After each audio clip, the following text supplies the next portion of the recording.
The insatiable spirit of Viking exploration, far from being confined to mere raids, was a driving force that propelled these intrepid Norsemen across vast, uncharted waters, laying the groundwork for encounters that would reshape our understanding of early American history.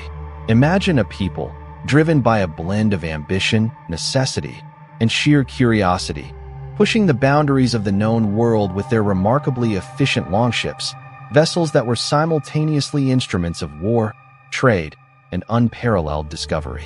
Their initial forays westward were not random acts, but calculated expansions, first settling the fertile lands of Iceland in the late 9th century, a significant undertaking that required immense navigational skill and resilience to establish self-sustaining communities in a new, often harsh, environment. From Iceland, their gaze inevitably turned further west, guided by tales of lands sighted by accidental seafarers and the promise of new resources, timber, game, and fresh pastures that were becoming scarcer in their ever-growing settlements.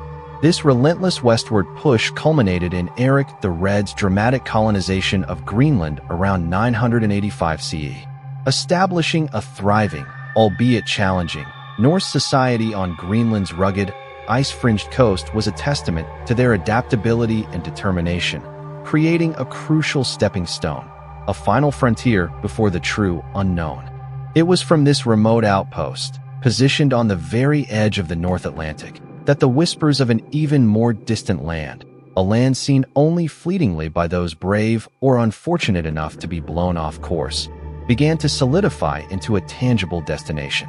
This was not a passive observation, but an active yearning for discovery, a strategic extension of their burgeoning maritime empire, seeking to exploit new territories and expand their sphere of influence. Their very existence on the fringes of the known world, constantly pushing against the boundaries of possibility, imbued them with a unique audacity that made them ideal candidates for what would become one of history's most fascinating and often overlooked chapters: the transatlantic voyage to North America, an expedition that would bring them face to face with an entirely different civilization and challenge their very concept of the world. This profound drive, fueled by a desire for expansion and the innate human curiosity to see what lies beyond the horizon, perfectly sets the stage for the dramatic and fateful encounters that would soon unfold on the shores of this pristine, untouched continent. Leif Erikson, the adventurous son of the famed Eric the Red, was not content with the established boundaries of the Norse world and became a central figure in the unfolding saga of westward exploration. Inspired by the accounts of Bjarni Herjolfsson, who had years earlier sighted an unknown coastline while sailing from Iceland to Greenland but never landed, Leif resolved to investigate these mysterious shores himself. Around the year 1000 CE, he embarked on his pivotal voyage, setting sail from Greenland with a crew of his own, determined to give substance to the hazy reports of land to the west. Their journey first brought them to a stark and forbidding land, likely the rocky, ice-scoured terrain of Labrador, which they aptly named Helluland, the land of flat stones. Continuing southward, they encountered a heavily forested region, abundant with timber, a valuable resource for the treeless settlements of Greenland, and this they called Markland, the woodland.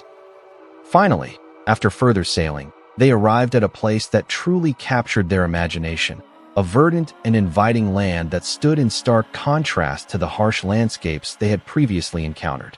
This was Vinland, a name likely inspired by the discovery of wild grapes, although some theories suggest it could have referred to other berries or simply signified a good land. The sagas vividly describe the abundance of this new territory, noting the presence of self-sown wheat fields and rivers teeming with salmon, painting a picture of a fertile and promising land ripe for exploration and potential settlement. Leif and his crew spent a significant amount of time in Vinland, exploring its coasts and establishing a temporary base, a testament to the initial allure and perceived potential of this newfound territory. His successful voyage and the positive reports he brought back to Greenland ignited further interest and laid the crucial groundwork for subsequent attempts at establishing a more permanent Norse presence on the shores of North America, forever cementing his name as the primary European discoverer of this new world. With the promising reports from Leif Erikson's voyage, the Norse were emboldened to attempt a more substantial presence in Vinland, moving beyond mere exploration to the ambitious goal of establishing a lasting foothold in this seemingly abundant new world. While the sagas recount various expeditions and attempts at settlement, the most compelling and tangible evidence of their efforts lies in the remarkable archaeological discovery at Meadows, located on the northern tip of Newfoundland, Canada. This site, unearthed in the 1960s, stands as irrefutable proof of Norse presence in North America, predating Columbus by nearly 500 years, and offers an invaluable glimpse into their daily lives and ambitions in this distant land. The excavations at Meadows revealed the remains of several turf-walled buildings, including large halls, smaller dwellings, and workshops, meticulously constructed in a style characteristic of Norse architecture from that period. These structures suggest a well-organized, albeit temporary, settlement capable of housing a significant number of people, perhaps around 30 to 160 individuals, indicating a serious attempt to establish a base of operations rather than just a fleeting visit. Among the most significant finds were artifacts related to ironworking, specifically a smithy and slag, which is crucial because indigenous peoples in North America at that time did not possess the technology for smelting iron. This discovery confirms the European origin of the inhabitants and highlights their technological superiority in certain aspects. Furthermore, evidence of woodworking, including a carpenter's workshop, suggests that the Vikings were actively engaged in repairing their ships and processing timber, a vital resource that was scarce in Greenland. Finds such as a spindle whorl, typically used for spinning wool, indicate the presence of women in the settlement, suggesting a more domestic and potentially longer-term ambition than a purely male exploratory or raiding party. While Meadows was likely a seasonal base or a gateway to further exploration rather than a permanent colony, its existence underscores the Norse determination to exploit the resources of Vinland, particularly its timber and fish.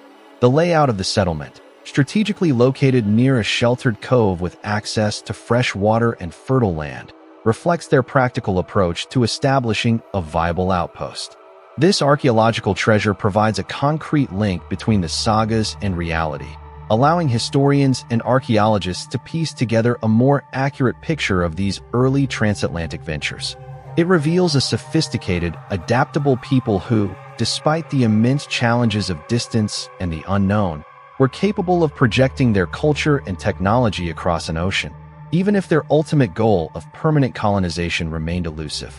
The very existence of these structures and artifacts speaks volumes about their ambition and the significant, albeit brief, chapter they wrote in the history of North American exploration. As the Norse established their temporary foothold in Vinland, their presence on this new continent inevitably led them to encounter the land's original inhabitants, people they referred to in their sagas as Skraelings.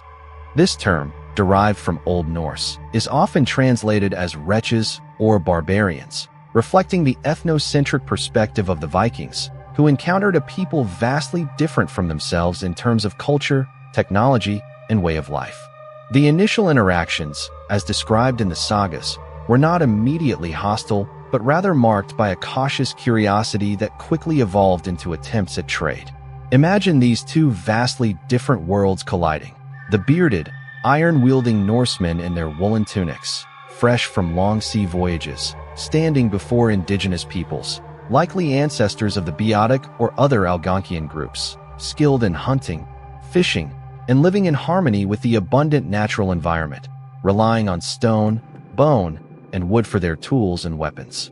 The sagas recount fascinating details of these early exchanges, noting how the Vikings offered milk and pieces of red cloth, items of little practical value to the Norse, but highly prized by the indigenous people, who perhaps saw the bright red fabric as a striking novelty. In return, the Skraelings offered valuable furs and pelts, items that would have been highly sought after back in Greenland and Europe. This period of tentative commerce, however, was fleeting and fraught with misunderstanding. The very first encounters likely involved a mixture of awe and suspicion from both sides. The Vikings, accustomed to asserting dominance and exploiting resources, likely perceived the Skraelings through a lens of potential threat or opportunity. Conversely, the indigenous peoples, observing these strange, pale-skinned newcomers arriving in massive wooden boats, would have been deeply curious but also instinctively wary of their intentions. This cultural chasm was immense. The Norse, with their hierarchical society and advanced metallurgy, had little common ground with the egalitarian, nature-centric life of the Skraelings. Simple acts, like a Viking offering milk in a bowl, could have been misinterpreted as a gesture of defiance or an attempt at sorcery by the indigenous people, who might have been unfamiliar with dairy products from domesticated animals. These fundamental differences in worldview, coupled with the inherent anxieties of two distinct cultures meeting for the first time on unfamiliar terms, laid the groundwork for the inevitable friction. The trade, though initially successful, carried within it the seeds of conflict, as both sides grappled to understand the other's customs, values, and perceived threats, setting the precarious stage for the more violent confrontations that would soon follow and ultimately dictate the fate of the Norse presence in this newly discovered land. Despite the initial attempts at trade and the brief period of wary coexistence, the delicate peace between the Norse and the indigenous peoples of Vinland proved unsustainable, rapidly escalating into open conflict that ultimately sealed the fate of the Viking ambitions in North America. The inherent cultural chasm, coupled with misunderstandings and a fundamental clash of territorial claims, quickly eroded any initial goodwill. The sagas vividly describe how simple disagreements over trade, or perhaps perceived slights, spiraled into violent confrontations. One particularly poignant account details an incident where a bull from the Norse camp stampeded, frightening the Skraelings, which led to a furious and bloody counterattack. This event, whether truly accidental or symbolic of a deeper friction, marked a significant turning point, transforming cautious interactions into outright warfare. The Norse, though possessing superior iron weaponry and possibly some armored protection, found themselves at a profound numerical disadvantage. Their small, isolated groups of settlers and explorers, numbering perhaps in the dozens or low hundreds, were vastly outnumbered by the indigenous populations who had thrived on these lands for millennia and were intimately familiar with every detail of their environment. This local knowledge proved to be a critical tactical advantage for the Skraelings. They employed effective hit-and-run tactics, utilizing their mobility and familiarity with the dense forests and terrain to launch surprise attacks and then vanish, frustrating the more rigid, European-style combat tactics of the Vikings. The Norse sagas recount harrowing battles where the Skraelings, armed with bows, arrows, and slings, overwhelmed the invaders with sheer numbers and relentless assaults. A particularly tragic event that underscores the severity of these conflicts was the death of Thorvald, Leif Erikson's brother. While exploring the coast, he was struck by an arrow during a skirmish with the Skraelings, an injury that proved fatal. This loss, and others like it, would have been devastating for such small and distant outposts, serving as grim reminders of the constant peril they faced. The relentless pressure from the indigenous inhabitants made any attempt at permanent settlement incredibly precarious. The Vikings were forced to spend valuable time and resources defending themselves rather than building, farming, or exploring. The constant threat, the psychological toll of continuous skirmishes, and the undeniable reality of being in a hostile environment surrounded by an overwhelming force began to chip away at their resolve. It became clear that without significant reinforcements, which were unlikely to come from distant Greenland or even further Norway, their position in Vinland was untenable, a realization that slowly but surely pushed them towards a difficult and inevitable decision. The relentless and escalating conflicts with the indigenous Skraelings, combined with an array of formidable logistical and environmental challenges, gradually forced the Norse to confront the harsh reality that their dream of a permanent settlement in Vinland was ultimately unsustainable. The initial promise of abundant resources and fertile lands quickly faded in the face of constant skirmishes and the ever-present threat to their lives. Every attempt to establish a secure foothold was met with fierce resistance, turning what was intended to be a productive venture into a grueling battle for survival. The small number of Norse settlers and explorers, already stretched thin by the vast distances and the demands of establishing a new life, simply could not withstand the continuous pressure from a numerically superior and determined native population. Unlike their expansions into Iceland and Greenland, where indigenous populations were either absent or easily overcome, the inhabitants of Vinland were well-organized, fiercely territorial, and possessed a deep understanding of their homeland, which they used to their strategic advantage. Furthermore, the remote location of Vinland presented insurmountable logistical hurdles. Communication and resupply from Greenland, let alone Norway, were incredibly challenging and perilous journeys, making any significant reinforcement virtually impossible. The Norse outposts in Vinland were isolated and self-reliant, a situation that became increasingly untenable as casualties mounted and resources dwindled under constant siege. The harsh realities of the North American climate, despite the initial appeal of Vinland's relative mildness compared to Greenland, also played a role. Long, difficult winters, unpredictable weather patterns, and the sheer effort required to clear land and cultivate crops in an unfamiliar environment added to their burdens. Compounding these external pressures were internal divisions among the Norse themselves, as recounted in some sagas.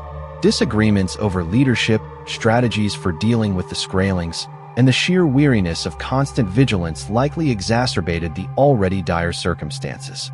The collective weight of these factors, the unsustainable conflict, the dire lack of reinforcements, the immense logistical strain of maintaining such a distant outpost, the environmental challenges, and internal strife, slowly but inexorably led to the agonizing decision to abandon the Vinland settlements. It became unequivocally clear that the cost in lives, resources, and constant anxiety far outweighed the potential gains. The dream of a thriving Norse colony in North America, once so vivid, crumbled under the weight of these insurmountable obstacles. The longships that had brought them across the vast ocean now served as vessels for their retreat, carrying the survivors back to the relative safety of Greenland, leaving behind only the archaeological traces of their ambitious but ultimately ill-fated venture. Their departure marked the end of the first known European attempt at colonization in North America, a testament to the resilience of the indigenous inhabitants and the profound challenges of bridging vast cultural and geographical divides. The departure of the Norse from Vinland marked the end of a remarkable, albeit brief, chapter in the history of transatlantic exploration. Their presence on North American soil, though definitively proven by archaeological evidence, was ultimately fleeting, lasting perhaps only a few decades at most. Unlike the later European colonizers, the Vikings did not establish a permanent foothold, nor did they leave a lasting cultural impact on the indigenous populations with whom they clashed. For centuries, these incredible voyages and the discovery of a new world remained largely unknown to the broader European consciousness, relegated to the realm of Norse sagas. Oral traditions passed down through generations and eventually transcribed, often viewed more as mythological tales than factual historical accounts. The knowledge of Vinland existed primarily within the isolated Norse communities of Greenland and Iceland, and it faded into obscurity as those societies faced their own decline and eventual disappearance in Greenland. It wasn't until the 20th century that this forgotten chapter was dramatically resurrected. The groundbreaking archaeological excavations at Meadows in Newfoundland, Canada, beginning in the 1960s, provided the irrefutable, tangible proof that transformed these ancient sagas from mere legend into verifiable history. The discovery of turf houses, iron smithies, and Norse artifacts, clearly distinct from any indigenous cultural remains, shattered the long-held belief that Christopher Columbus was the first European to set foot in the Americas. This site alone fundamentally altered the timeline of pre-Columbian contact, pushing back the date of European arrival by nearly 5 centuries and firmly establishing the Vikings as the true pioneers of transatlantic exploration. Meadows stands as a silent but powerful testament to their incredible seamanship, courage, and ambition. Beyond merely correcting the historical record, the story of the Vikings in Vinland also serves as a poignant reminder of the formidable resilience of the indigenous cultures that thrived across North America long before any European arrival. Their successful resistance, their intimate knowledge of the land, and their ability to defend their territories were critical factors in the Viking withdrawal. This early encounter highlights that the discovery of America was not a singular event, but a complex series of interactions, some brief and conflict-ridden, others more profound, initiated by various peoples at different times. The Norse Saga in Vinland, therefore, is more than just a tale of exploration.